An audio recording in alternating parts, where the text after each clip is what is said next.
preacher must not belong to those who slander the Prophet of Islam. But to be credible, those who condemn that slander must also condemn the hate we see in the images of Jesus Christ that are desecrated, or churches that are destroyed, or the Holocaust that is denied. Camera away. Why do I have to put the camera away? You got your camera in the back of your squad car. Stephen, what's your birthday?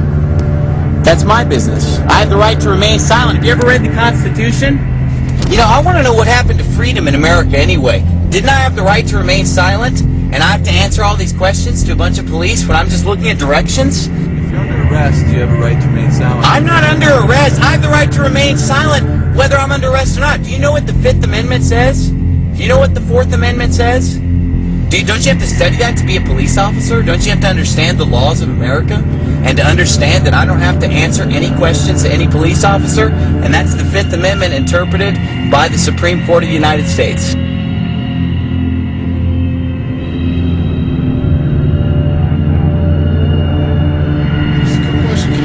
What's going on here today? Oh, I can do that. We're having a safety compliance checkpoint at this location.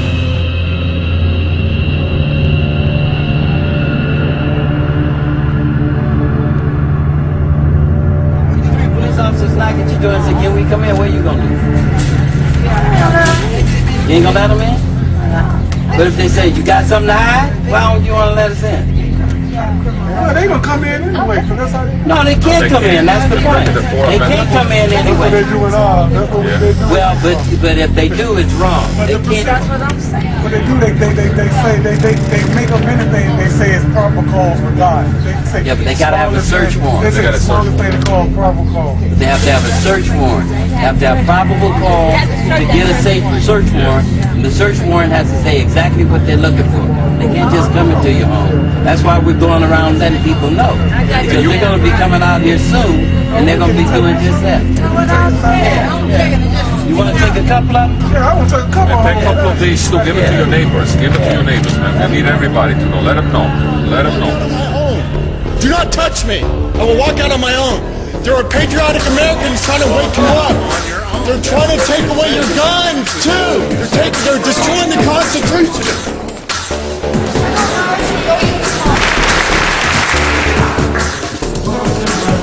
But in fact, that man was telling you what?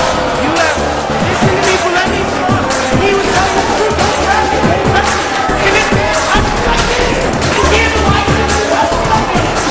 Sir, you have contradicted your own story.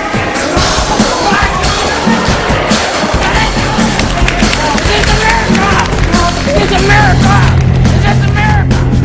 Just crossing the half hour. The next time you find yourself at the airport ticket counter, you might be in for a surprise because you could be on the terror watch list. The new ACLU report says 1 million people are on it.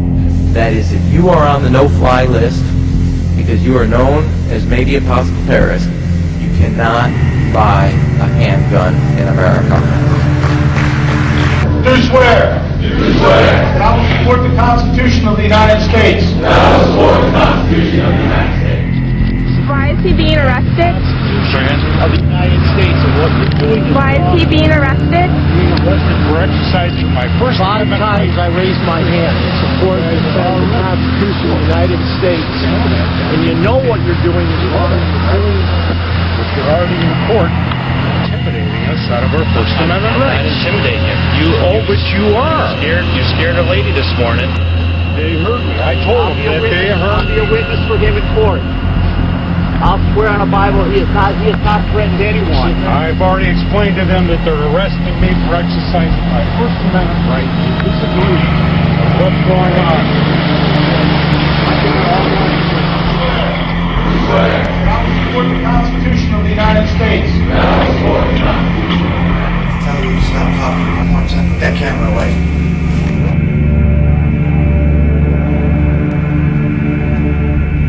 Tell you to stop talking one more time. Put that camera away. Why don't you turn around? Why put that down, turn around, put your hands behind your back. Why do they? Okay, put your hands around. Get out of my way or you're going to. Why am I being under arrest? No, I'm not. I just grabbed the video camera because you guys come in my house without a search warrant.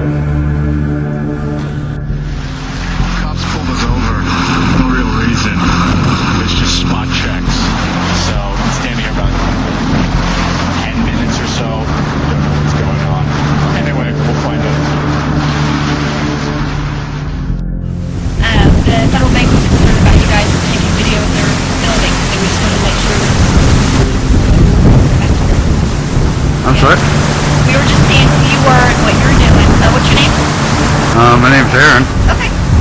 Hey, you're fine. We're just checking out this memorial. You're not doing anything wrong, okay? What's your last name, sir?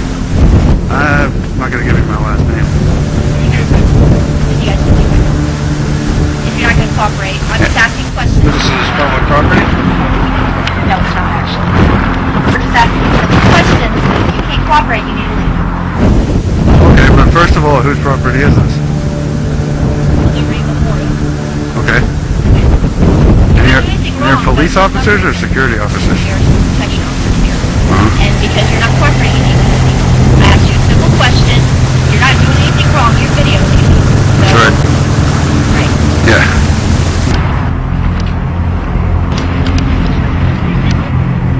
Come on, guys. Let's go. Why do I have to leave? Because we're with them. Where's the property at? Well, if he gave his name, then he doesn't have to leave. He did give his name, but it's kind of guilt by association. You guys need to go ahead and go. What is guilt by association? Sir, we're not going to answer any more questions. You go to jail or you can leave. Are you a police officer, sir? We You have arrest powers. Do you want to go to jail? Am I under arrest? No, you're not under arrest. Not yet. You need to leave. You're encroaching on our First Amendment right. No, we are not. Why not? Is this public property? We have a right. Go ahead and go. Now.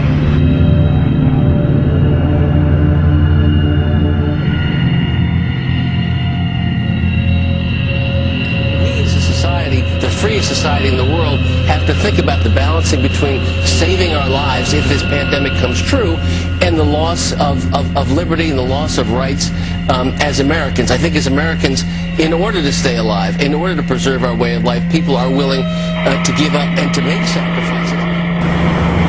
This station is a national center for efforts to search passengers on trains, something that once upon a time our country considered interstate travel free of government intrusion a right. But they're trying to take that away. They're using a computer link between reservations and the Drug Enforcement Administration to decide who to search based on whether you bought your ticket with cash. This is illegal. You have a right to refuse. Free. Do not allow the government agents to search you just because they don't like where you're traveling or that you may have paid cash. These agents do not have the right to search you. I've seen them not only here in Albuquerque, but almost every place in the country.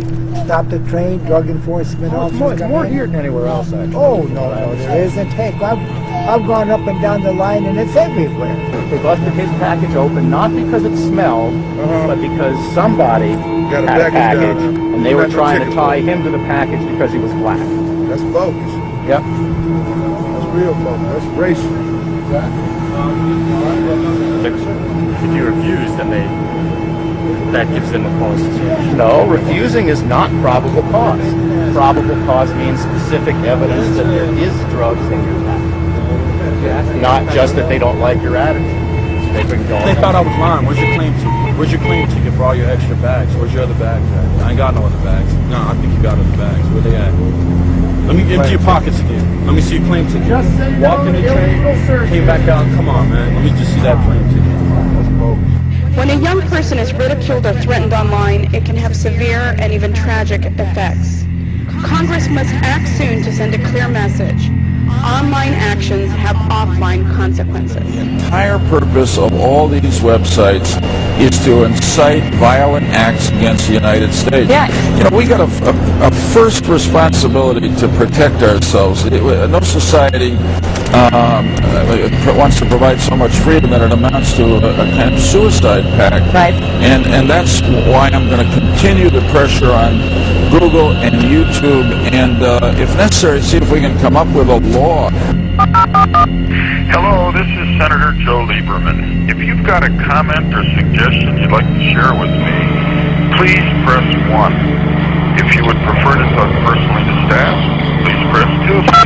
Please hold. Senator Lieberman's office? Hi there, how are you today? Good, how are you? Oh, wonderful. I'm a big YouTube user, and I'd like to know where your boss gets off trying to use, shut everything down on YouTube. What's his point here? You know? Well, a lot of it has to do with homegrown terrorism, sir. Oh, really? Yeah, I'm a 20-year veteran United States Air Force fighter pilot. And I don't appreciate being called a terrorist by some son of a bitch. No, sir, I don't think he's referring to you. Oh, yeah, I think he is, son. I think you better do your homework. Because your boss is out of line. Okay. And you know what? He's going to lose his job. Okay. And I'm going to see him behind bars, so you better be careful. Okay, may I ask where you're calling from, sir? No, you may not, actually. Okay. All right. I know where you're at, though. Okay. I'll tell you what. What's that? When he starts calling American people terrorists, he's going to have some issues, man. Because there's some boys on motorcycles that don't appreciate that kind of stuff. Okay, sir. Do you understand me? Sir, Well, pass the word to your freaking boss. Yeah, and tell him to go back to his home country, because he's in the wrong one. Bye. You must understand, the holy texts of the Bible are full of metaphors and symbolism because the prophets try to describe things that exist in the future using words available in their time. So when the prophets saw airplanes in their visions, the description would be, mount up to heaven, referring to air travel and the Air Force, just like, it will ascend above the heights of the clouds, it will be like the Most High, is clearly a metaphor for reaching space. The fact that both of these metaphors refer to the nation known to the Bible scholars as Babylon, or Mystery Babylon, is no coincidence. Mystery Babylon is an end-times nation. How else would it be able to have an air force and reach space? And it is described in great detail by John the Apostle in the book of Revelation, and by the prophets Jeremiah and Isaiah, holy men who have heard the word of God and carefully put in writing to save our lost souls when the tribulation day comes. So do not fear, for I am with you. Do not be dismayed, for I am your God. I will strengthen you and help you. I will uphold you with my righteous right hand. Isaiah 41:10. Through the account of John the Apostle in the book of Revelation, and through the writings of the prophets Jeremiah and Isaiah, Babylon is hailed as a queen among nations and the lady of kingdoms. Isaiah 47:5-7. It is the youngest and only superpower in the world. Jeremiah 47, Revelations 18. According to the prophets, Babylon reigneth over the kings of the earth. Revelation 17:18. It was the praise of the entire earth and an astonishment among the nations. Jeremiah 51:47. Babylon is a democracy weighed down by its huge government. Thou art wearied in the multitude of thy counsels. Babylon destroys her own land with pollution and waste, because thou hast destroyed thy land. I have polluted mine inheritance and given them into thine hand. Ask yourself this: how can an early day prophet know about pollution, since there is no such thing in ancient times? The answer may be already obvious. Babylon has the most powerful military force on the planet and is called the hammer of the whole earth. The merchants of the world are made rich through trading with this nation, and the merchants of the earth are waxed rich through the abundance of her delicacies. Is it starting to look like they are telling us about the United States of America? The portraiture gets even more specific from now on. Babylon is praised in the entire world. How is the praise of the whole earth surprised? How has Babylon become an astonishment among the nations? This is a coastal nation with deep water ports and much international trade.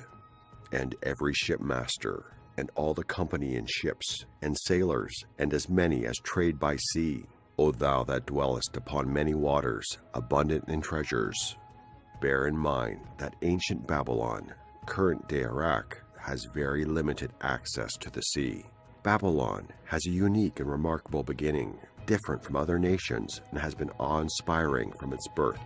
The U.S. is the first country to successfully become independent from a colonial empire, the British Empire. We speak the English language, and we are the descendants of the first British colonies. That is why England is like a mother to the U.S. It fits perfectly with the description in Jeremiah 50:12. More so, the mother of Babylon has the symbol of the lion. The royal symbol of England is a lion. And the mother of Babylon, in the end times, will be a state of major decline as the end nears. The British Empire that ruled the earth for 200 years is no more. Most of its colonies are independent. The British pound is no longer the world reserve currency. It has been replaced by the dollar, the currency of its daughter. The prophets also foretold that Babylon becomes proud and arrogant and does not consider its end. Therefore, hear now this, thou that art given to pleasure, that dwellest carelessly, that sayest in thine heart, I am, and none else beside me. How much she hath glorified herself, and lived deliciously. So much torment and sorrow give her, for she saith in her heart, I sit a queen, and am no widow, and shall see no sorrow. Does this sound like American exceptionalism? The strong belief rooted inside our people that America is different from other nations, better than them in every possible way. Even the name Mystery Babylon is deeply symbolic. It's a mystery because the prophets, at the time of the visions, didn't know of the existence of the North American continent. They literally had no idea what they were actually seeing and described it as best as they could. And in ancient times, Babylon was the greatest city in the world, just like the US is the greatest country in the world today. Ancient Babylon was constructed by people that came from all parts of the ancient world, what we may call today immigrants, just like the United States. This is, again, very, very precise. What about the personification of Babylon in the scriptures as a woman? The prophets used the word her. This is another very precise clue given to us through metaphors and symbolism that are so abundant in the Holy Book. So I tell you this, what is the most widely known symbol of America? What is the image most immigrants and tourists associate with the U.S.? Is it a woman symbolizing liberty that sits in the harbor of the most important city in the United States? This is very cryptic but important, as it shows how accurate the prophecy is. The prophets talk about the U.S. by using its most recognizable monument, the Statue of Liberty. So why on earth are they also calling it the Whore of Babylon? You know, the sculptor of the Statue of Liberty was Auguste Bertoldi. He was a Mason belonging to the Great Masonic Lodge in Paris. Before beginning the Statue of Liberty project, Bertoldi was already seeking a commission to construct a giant statue of the goddess of fertility, Isis, as it was known to the Egyptians, or Ishtar, as it was known to the ancient Babylonians. Well, the Romans also adopted this fertility goddess, but they changed the name to Libertas in Latin, or Liberty in English, of course. Libertas is the mythological equivalent of Isis or Ishtar. Therefore, the Statue of Liberty is also the statue of Isis, or as the Babylons called her, Ishtar, the goddess of fertility, love, and sex. According to the ancient pagan rituals, one could only be purified of a sin after intercourse with a temple priest or priestess of Ishtar. In order for this salvation, a gift offering was needed. Ishtar was the patron mother of the temple priestesses and priests. She was the mother of what we would call today prostitution. This is why Ishtar was seen by early Christendom as the Whore of Babylon. And that is why the Statue of Liberty, the symbol of America, is called by the prophets as the Whore of Babylon. Do you think it is a coincidence that the U.S., the home of the greatest and most famous statue of Ishtar, provides 65% of pornographic movies and adult entertainment to the world? Is it just another coincidence that this is the country where sexual liberation originated and spread to the rest of the world? It's not. It's just like the scriptures foretold. For all nations have drunk of the wine of the wrath of her fornication. The last clue is the description of Babylon as the daughter of Chaldea. Chaldea is a region in the Middle East, mostly inhabited by Semitic tribes during the time of the prophets. Out of the family of Semitic tribes, the most powerful and influential one today is represented by the Jews, Israelites. According to Scripture, Babylon would be home to multitudes of Jews who left the Holy Land. Today, the largest population of Jewish people is found in the United States. Furthermore, 48% of American billionaires are Jewish and have made their wealth in the U.S., contributing to its rise as the world's only superpower. You might recognize some of the names on this list.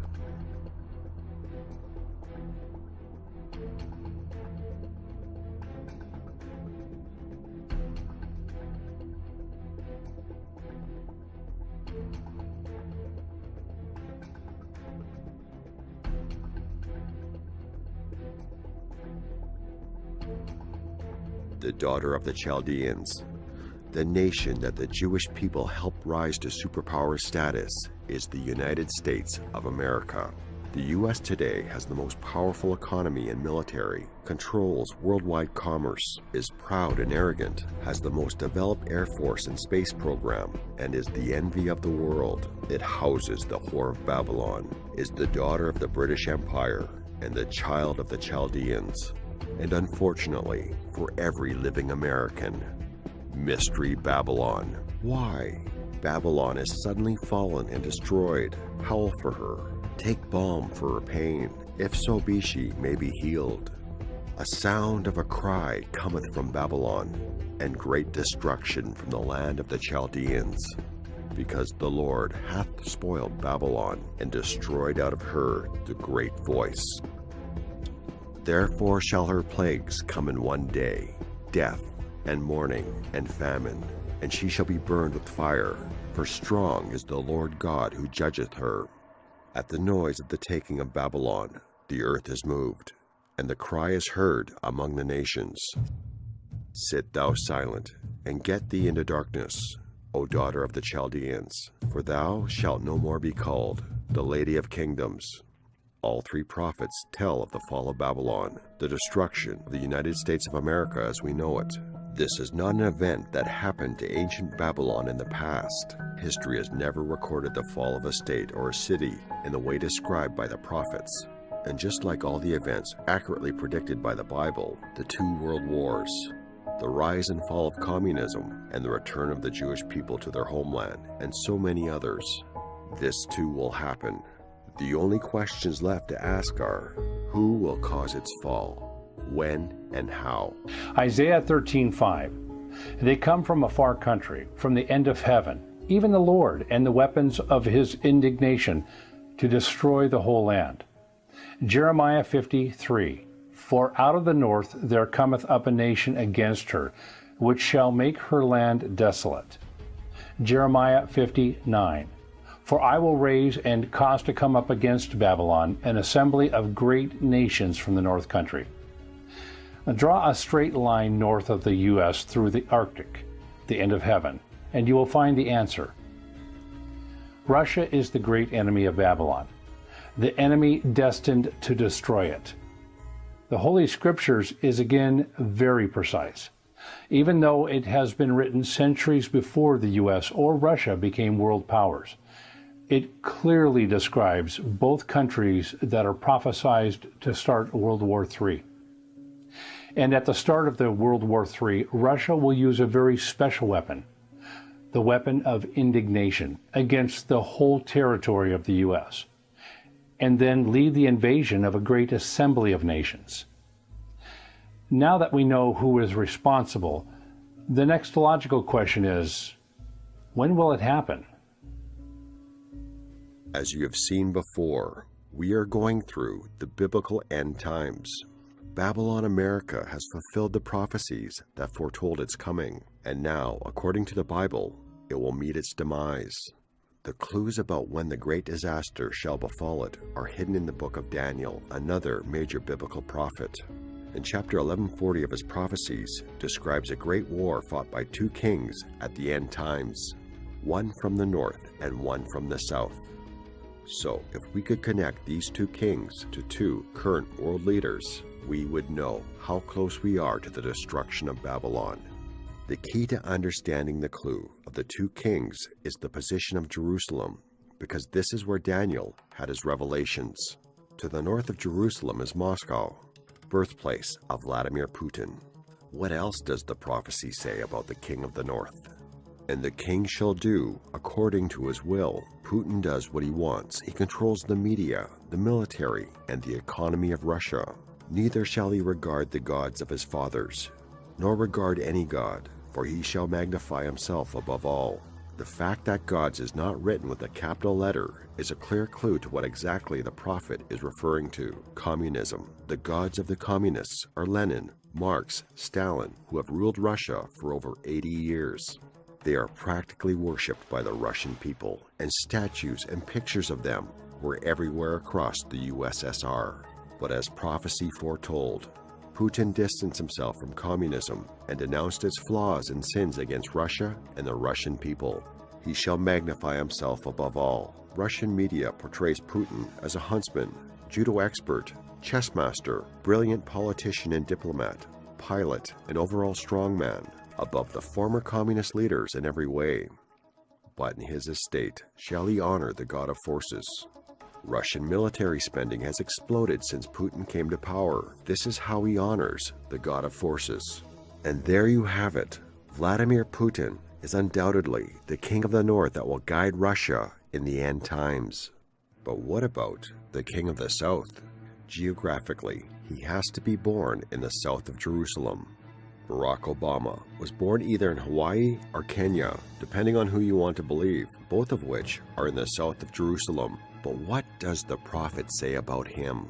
And in those times there shall many stand up against the king of the south. Never in our history have so many people disagreed with U.S. policies or hated the United States, Russia, China, North Korea, a big part of the Muslim world, including Syria, Egypt, Iraq, Afghanistan, Pakistan, and the list goes on and on. Remember the assembly of great nations that invade America. These clues prove that Obama is the king of the South as the prophecies foretold. So if Barack Obama and Vladimir Putin are the kings of prophecy, the Islamic State of Iraq and Syria, ISIS, are fulfilling Bible prophecy. If you look at a map of the cities that ISIS has taken, you will see something very significant. The significance is found in Revelation chapter 9. Here is what Revelation says.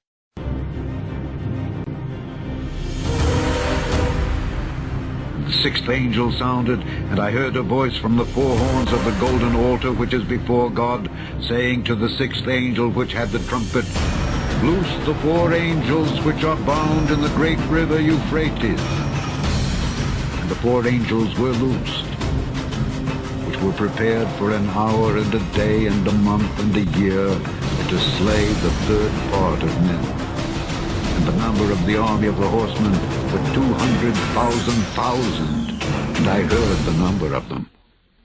And thus I saw the horses in the vision, and them that sat on them, having breastplates of fire, and of jacinth and brimstone. And the heads of the horses were as the heads of lions, and out of their mouths issued fire and smoke and brimstone.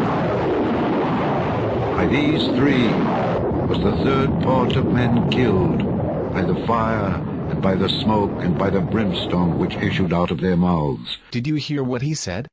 4 angels bound at the Euphrates River will be released to kill 1/3 of mankind. This tells us that World War III will begin in the region of the Euphrates River. Take another look at the map. The river starts in Turkey and flows through Syria and then through Iraq. Half the cities that ISIS has taken are literally on the Euphrates River. And they have formed a caliphate, which is the first step to reviving their Islamic empire.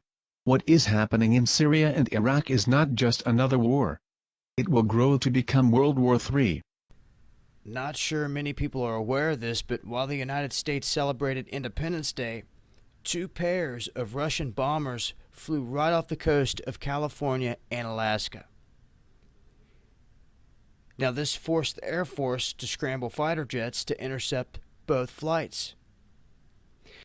Now, InfoWars reporter and combat veteran Joe Biggs is smack dab in the middle of a nationwide investigation into Islamic compounds in operation right here, right now, inside the United States. And Biggs, you're tracking down 6, maybe more, potential radical jihadist training camps within the United States. I mean, we're talking right here in our own backyards. What have you uncovered so far, and what's the next phase of the investigation? Well, first off, the Obama administration is purposely leaving the borders wide open. They're allowing these people to come in here, these radicalized people, as we saw yesterday, the attack in San Bernardino, where these guys were radicalized. They went to Saudi Arabia, yet that didn't set off any flags. And yet the government's more worried about Josh and I going to Islamberg and trying to expose the fact that these places can be manipulated and or, what's a good word, infiltrated by these refugees, because it's a very quiet, secluded place in the Catskill Mountains. You know, we had a chance to speak with the mayor. We had a chance to speak with the sheriff there, the chief of police. And they said, you know, from the outside looking in, they seem like a peaceful people. But, you know, at the end of the day, we really don't know what's going on inside of there. And he said that's where some of the concern comes from. The fact that they handle everything internally, basically with a Sharia law. So we don't really know what is going on in there, but we do have reports of people saying they've heard gunfire, explosions, things like that in that area. There's a lot of people in that area that are apparently concerned about it, and you have a lot of people that really aren't that worried about it. So it's kind of up in the air. I can't really say yes or no, but I can definitely say that due to the secrecy, it's definitely a place that could be infiltrated by extremists. Now, there are a couple other spots that we're going to stop on this first leg of America. I'm not going to say the next location we're going to. We're going to have a few places that we're going to cover in the next few days, and then we're going to head down south to another spot and just keep moving around. And we'll take a break for the holidays, and then we're going to get back on it again and start hitting up some of the spots on the West Coast. Well, let's talk about some more about Islamberg, because I thought it was interesting. You approach the compound, you try to talk to those folks there, but then you have a terror task force that immediately contacts you. I also want to hear about Josh Owens, how they called him. They never even had his phone number, and somehow he magically gets a phone call from the federal government. Tell us more about that.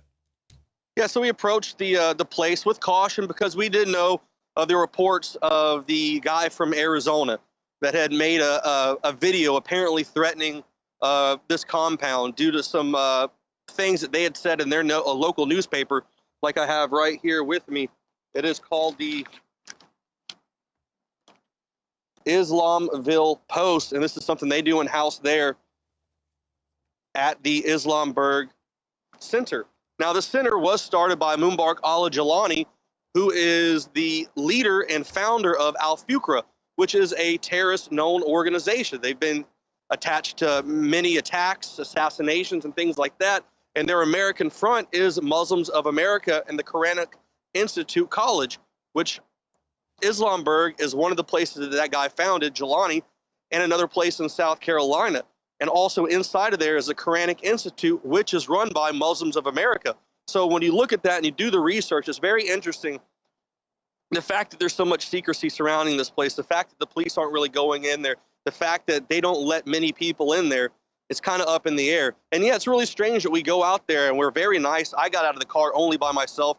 I walked up, I shook their hand. I said, hey, my name's Joe Biggs. I'm a reporter. What do I need to do to possibly get a pass to come inside, do some filming, maybe sweep some fears under the rug that people might have, or prove what some people have been believing? The guy took my name and number down, and hours later, I get a call from this terrorism task force in Binghamton, New York, and the guy said he was with the New York State Police, and he was calling in regards to the fact that they were curious as to why I would go investigate this place. You know, meanwhile, while this is happening, the attack in San Bernardino was just now starting to kick off. So with these things happening, the Paris attacks, the wide open borders, the refugees coming in, not being vetted, the FBI saying that they're not being vetted, yeah, there's cause for concern, and there's a reason that we should go out and investigate these places to make sure that there's nothing shady going on. And another interesting fact is, yes, you know, I gave my phone number and name at Islamberg to those guys to hand off to their PR guy. How they got Josh's number is beyond me. You know, me and Josh were sitting down getting ready to have dinner, and his phone rang, and he looked at me, and his mouth just kind of dropped open. His eyes got big. I bet. And he goes, yeah, how did you get my number? And he just kind of looks at me again, shocked. And he's like, well, how did you get my number? And the guy on the other end said, hey, you know, we're the police. You know, we have our tactics, we have our ways. We can't tell you how. We just know you're there with Joe Biggs, and you guys were at Islamberg today. And their conversation was shorter. Mine was maybe 5-10 minutes long. But, you know, definitely some interesting things going on. The fact that they want to question us for going to look at this when we know that there's a problem going on in our country, and it's growing steadily every day. Well, and as you know, there's a huge national debate going on right now whether or not we should allow Syrian refugees to enter the country. This especially after the Paris attacks, where one of the radical Muslim terrorists may have entered Europe and disguised as a Syrian refugee. And as a result, there are over 30 U.S. governors, mostly Republicans, who say they will not allow it and they will not accept refugees from Syria. Texas Governor Greg Abbott is leading the charge. As governor of the state of Texas, I will not roll the dice and take the risk on allowing a few refugees in simply to expose Texans to that danger.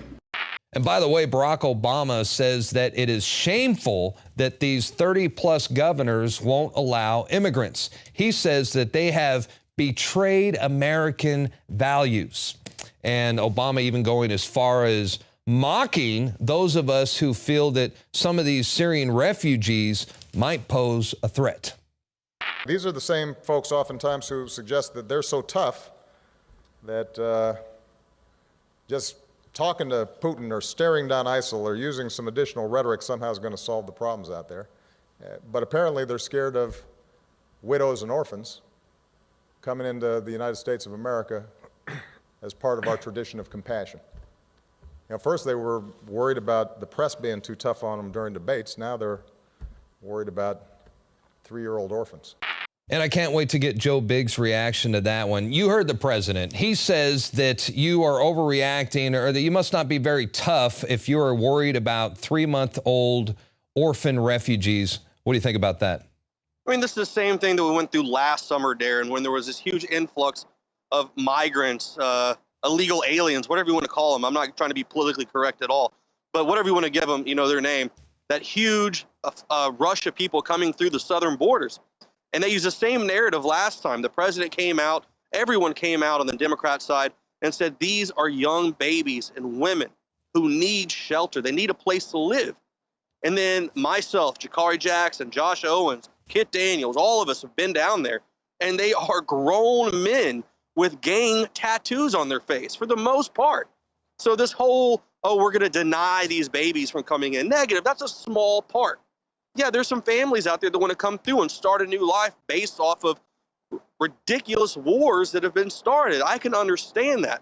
But until we come up with a better process to vet these individuals, we've got to shut the borders down. We can't let people through because we've seen what happened with the illegal aliens coming through the southern border. You've got that lady over in California that got killed. You've got all kinds of instances where people that were multiple sex offenders, criminals, killers, murderers, whatever, coming through and committing more crimes. Well, Joe, except these people are radicalized jihadists. That's right. And you're the guy that proved just how easy it is for ISIS or any other potential terrorist to enter the country when you dressed up like an ISIS militant who just beheaded someone on the Mexican side of the Rio Grande River before you walked right into Texas, making Border Patrol, in my opinion, look like a total joke. So the borders are wide open. What do you think about Donald Trump's plan to build a wall to keep the border secure?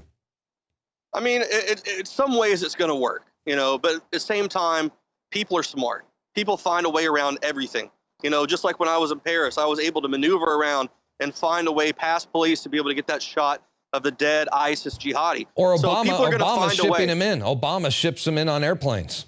I mean, exactly. When we put a wall on the north side, we could put a wall right here across from Canada. It's not going to matter when they're being flown in on UPS trucks or whatever and dropped off to parts unknown. And like you were saying earlier, you know, Greg Abbott and all these governors can stand up and say, hey, no refugees in my state. But as long as one state allows them to come in, they will get in to all the rest and spread through. I mean, that's just the truth of it. Well, look, I don't know if Obama has lost his mind or if he is completely incompetent or if he's purposely trying to destroy this country. Joe Biggs, closing comments. Liberalism is terrorism.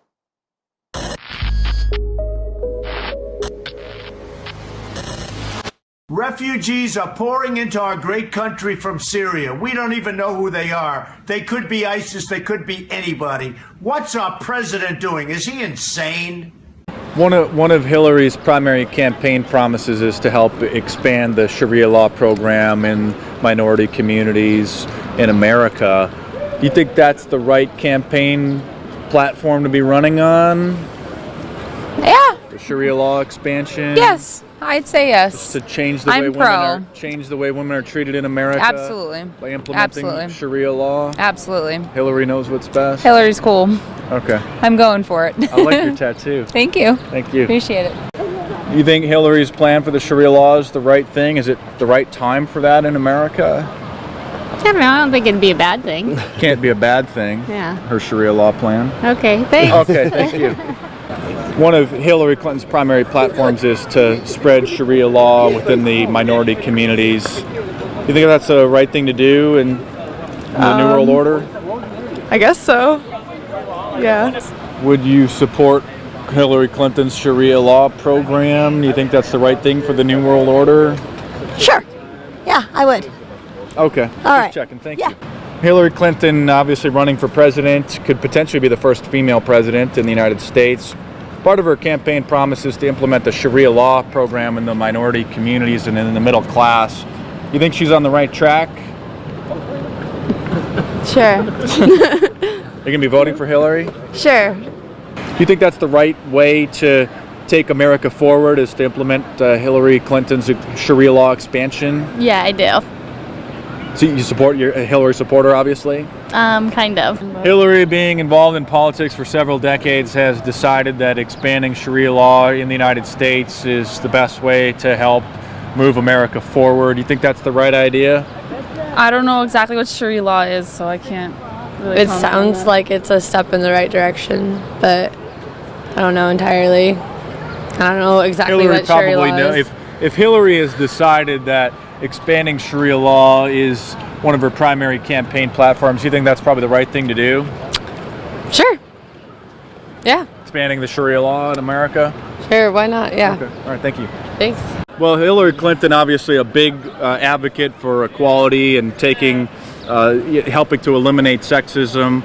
Part of that platform is to spread Sharia law in the United States, particularly in some of the urban communities. Do you think that's a good platform for Hillary to be running on? I mean, if that's her only sole campaign strategy point, I think there's multiple strategies that you have It's to just go part of for. her Yeah, campaign. but I mean, I think that's a very good one to bring to the front. Whether you base your platform on that or not, I think you have to have diversity in what you offer to. She's got a couple things. That's one of the, her triangular strategy. One of the prongs is to spread the Sharia law in America. Do you think that's a good platform? One of the platforms to be running on? Yeah, I mean, if this is a sample to get that feedback, yes, I think that's definitely one of the key strategy points to bring forward. There's two other primary platforms. So you do agree with Hillary's platform to help spread Sharia law in the United States? Yes. Yes. Okay, but just checking. Talking to Hillary supporters today.